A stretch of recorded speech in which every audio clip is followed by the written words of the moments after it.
What's up, guys? So, yes, I'm going to make another Bigfoot video. Occasionally, I still think about Bigfoot.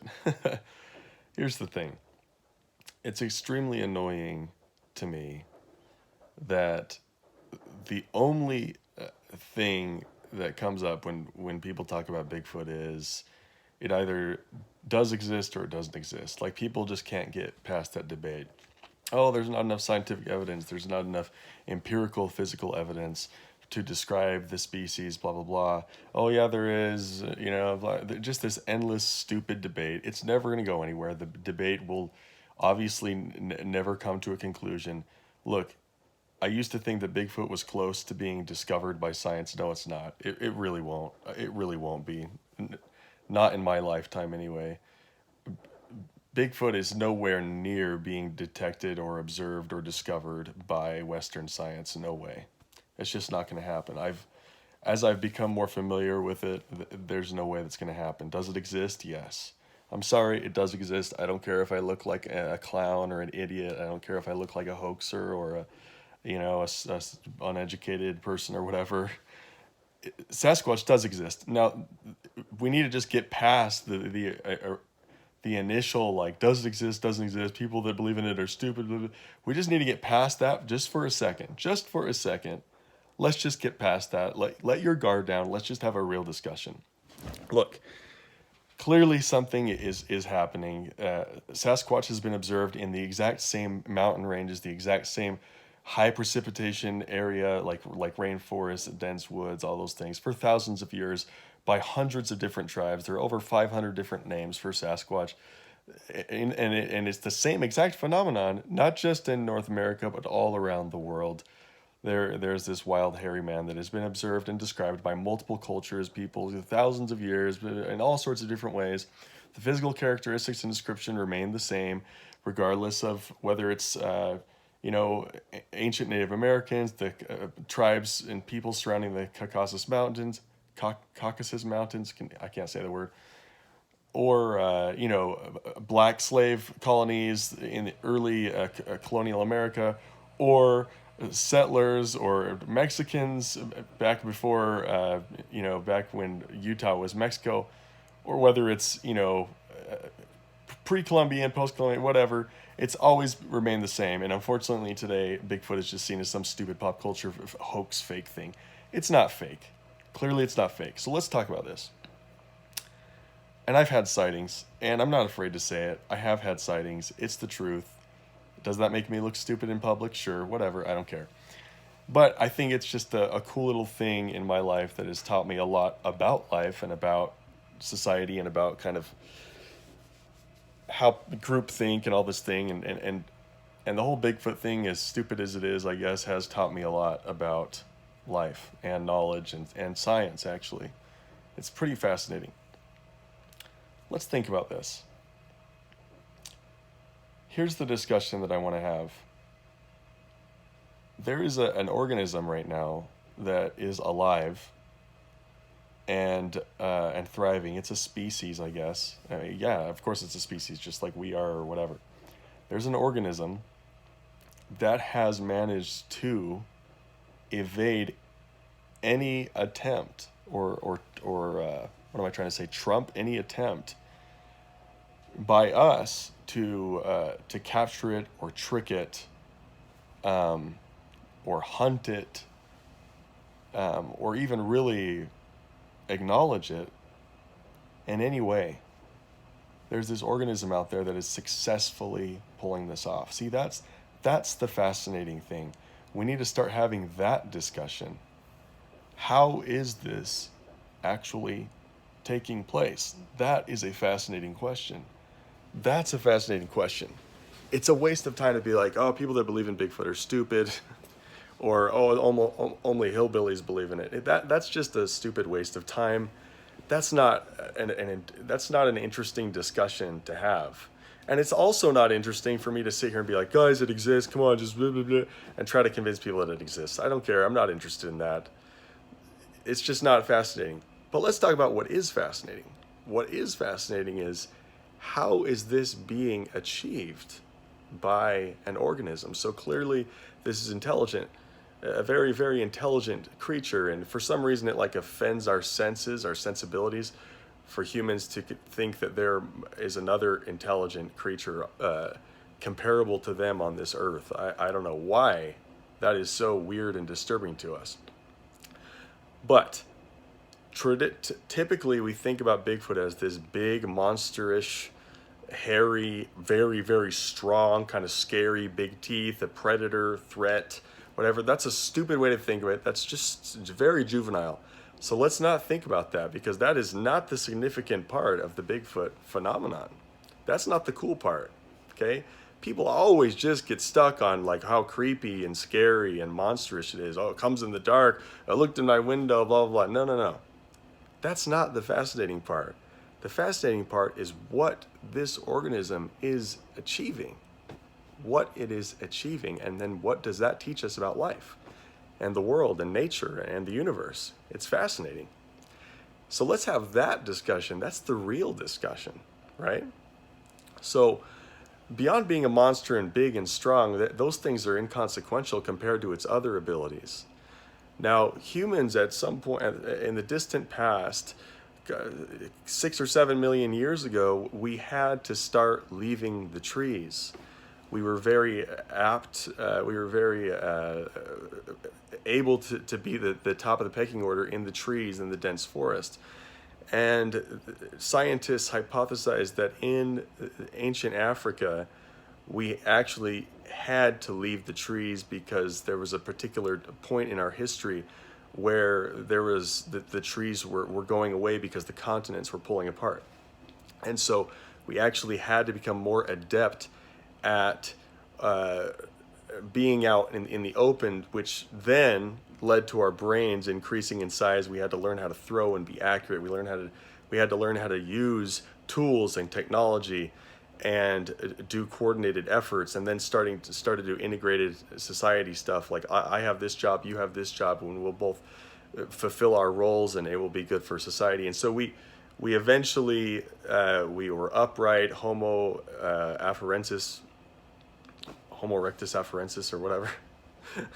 So if you follow early human history, it's interesting to see how Homo sapiens ended up in the place that we're in currently with all of our abilities and the way that we think currently. But there is a cognitive trade-off.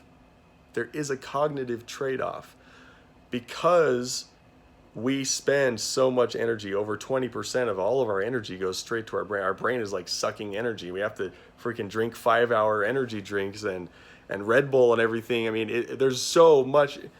If we're not putting the right things into our body, our brain needs energy all the time. There's certain abilities that we have that are that we're paying a high price for, right?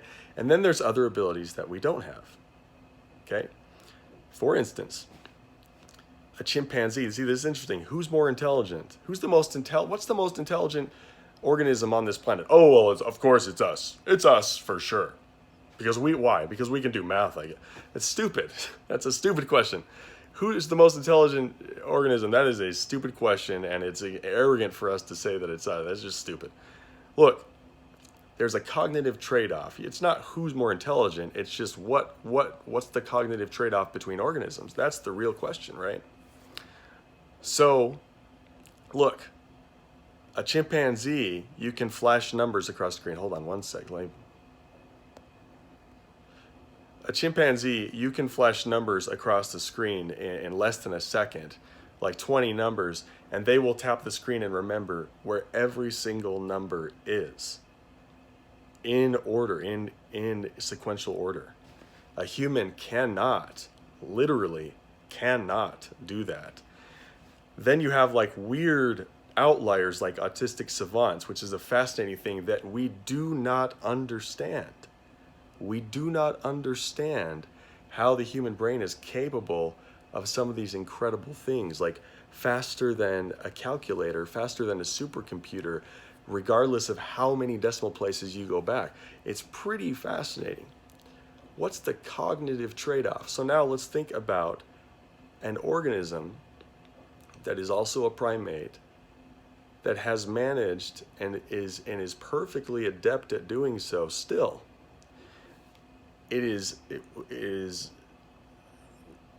we are unable, apparently, seemingly, we are unable thus far to trap it or trick it in any way with any technology.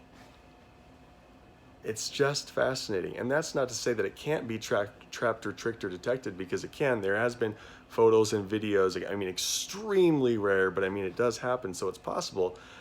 But that's why it's fascinating, is that it manages intentionally, obviously it's intentional, to avoid these things. Or maybe it's subconscious. I mean, because even the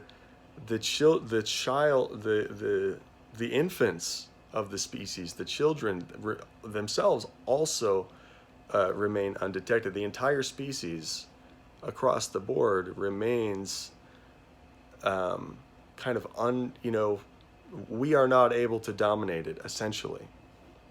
We, as another primate organism, that we try to dominate every single other organism on this planet. We try, absolutely, we have to be at the top.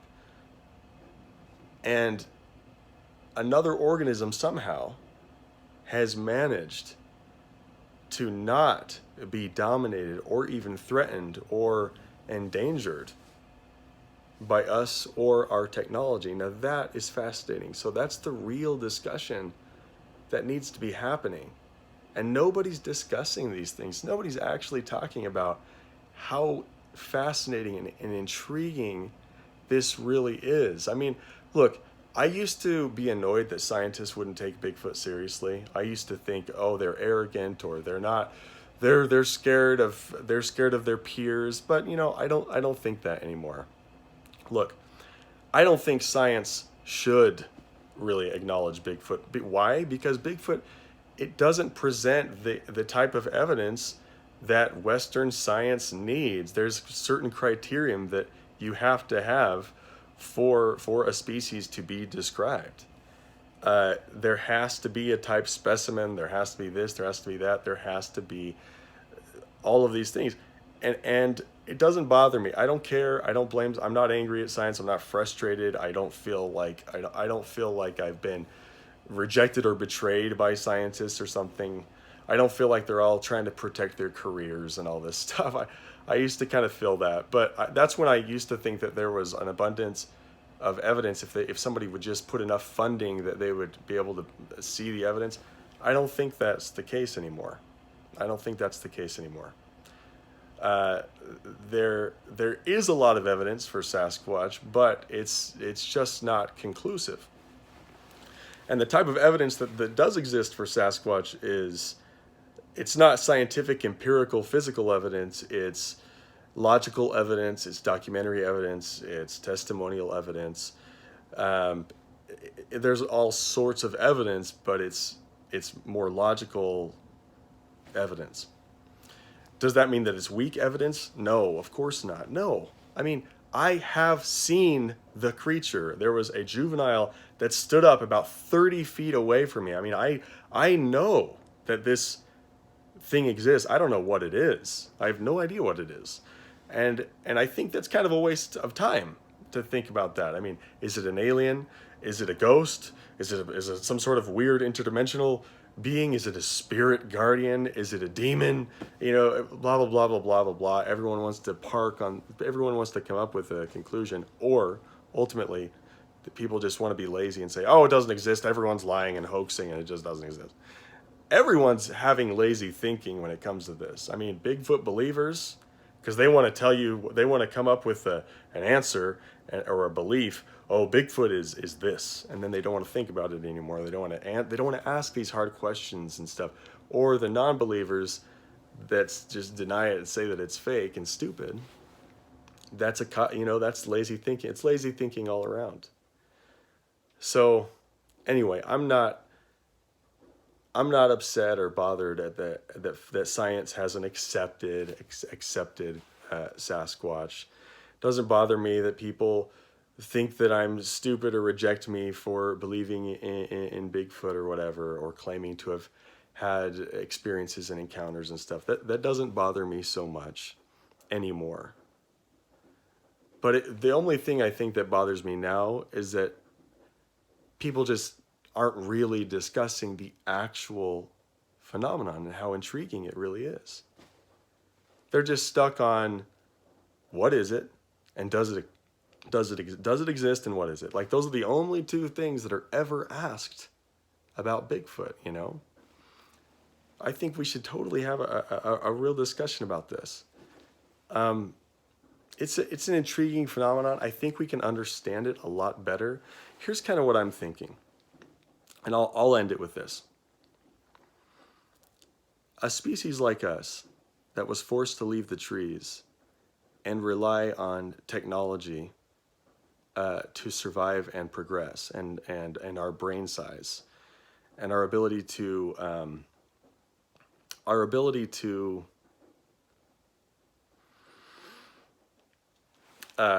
be ingenuitive and use kind of this mechanical technology science. I'm thinking of a word, but I can't think of what the word is. Our ability to use mechanical physical science. Okay.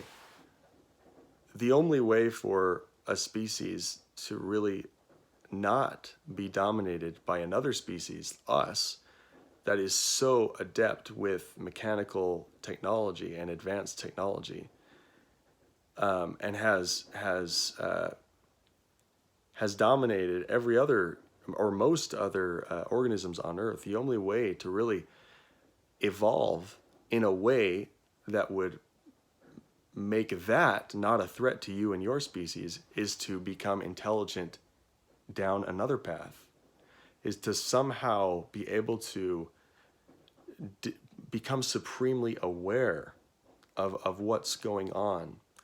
Let's say that if you're a Sasquatch, if you're or whatever this is, I hate saying Bigfoot or Sasquatch because I don't know what this thing is, but whatever this biped is in the forests, it seems to me that they have somehow become supremely aware of their surroundings. They have become able to, perhaps, and I'm just going to throw out a couple ideas, then I don't know if they're true or not, but that there are hundreds of people that have reported these things. So I'm going to throw out a couple ideas. So this species has apparently become, it has the ability to observe something without being physically present. Now, this is something that we've also seen in humans occasionally, and it's also something that sometimes people call it remote viewing or whatever, and we don't know how many ways that this can be accomplished, but being able to observe something without being physically present, that's interesting. There's also telepathic abilities, another thing that has been observed in humans. That isn't understood very well, and it's not super well documented, but it definitely has been observed, and in animals, by the way. So there's the telepathic things that seem to be a development. Now, this is kind of an answer to, look, picture a creature that's supremely intelligent, but that was never forced to leave the trees, whereas Homo sapiens sapiens have been forced to leave the trees and create society and technology. This creature is supremely intelligent and advanced, but it has evolved down a different path. It seems. This is just my opinion. So it somehow has become, here's the thing. It can use a whole array of senses. It seems to be able to use a whole array of senses that are kind of on par with our autistic savants. They're like I said, cognitive trade-off, right?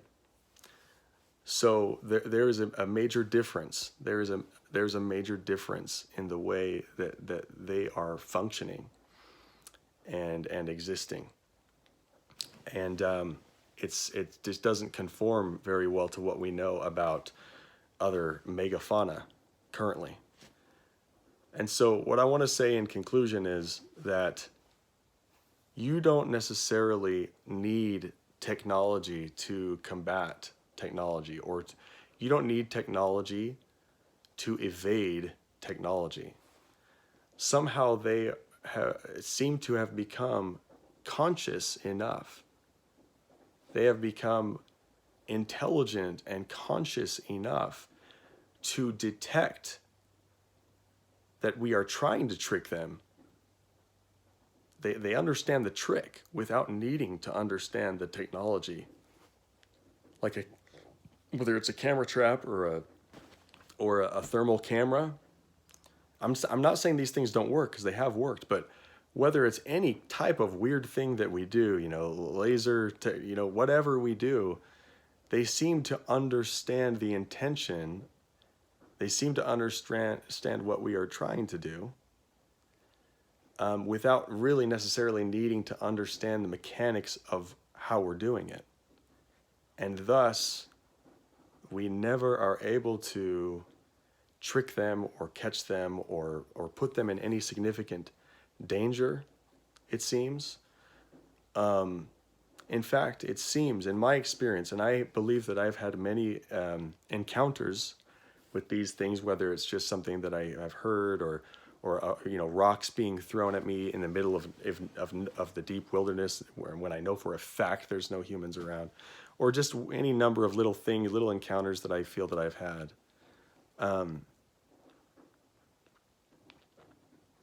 I believe, where was I going? I'm kind of forgetting where I was going. Anyway, sorry, it's early in the morning and I just have these thoughts. Anyway, guys, I hope this kind of makes sense. I wish that we would have just a kind of a better quality of discussion about this. I don't know if it's ever going to happen.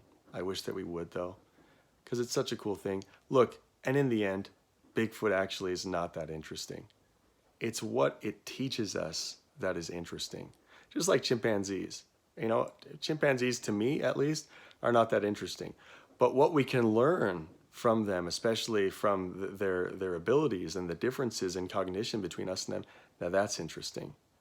Bigfoot's not that interesting. I don't, Bigfoot, I don't want to dedicate my life to Bigfoot. I don't want to be known for Bigfoot. Apparently that's what I am known for. But Bigfoot itself is not interesting. It's the phenomenon that's interesting. And it's how we react to it. And it's so funny how we're so freaking quick to judge each other. Oh, he believes in Bigfoot. He's a retard. He's stupid, or he doesn't believe in Bigfoot. He won't accept reality. He's too close-minded. Or, he's a cryptozoologist. He's one of those crazy fringe people. We always like to criticize each other, and it just reflects on us. When you criticize somebody else, it just reflects on your intelligence level, whether you criticize somebody for their religion or their culture or whatever. It's all just the same stupid ignorance and laziness and fear. So I just wish that we could just kind of have a little bit more structured, better, more intelligent, higher conversation about this, where the interesting stuff actually is. All right, bye-bye.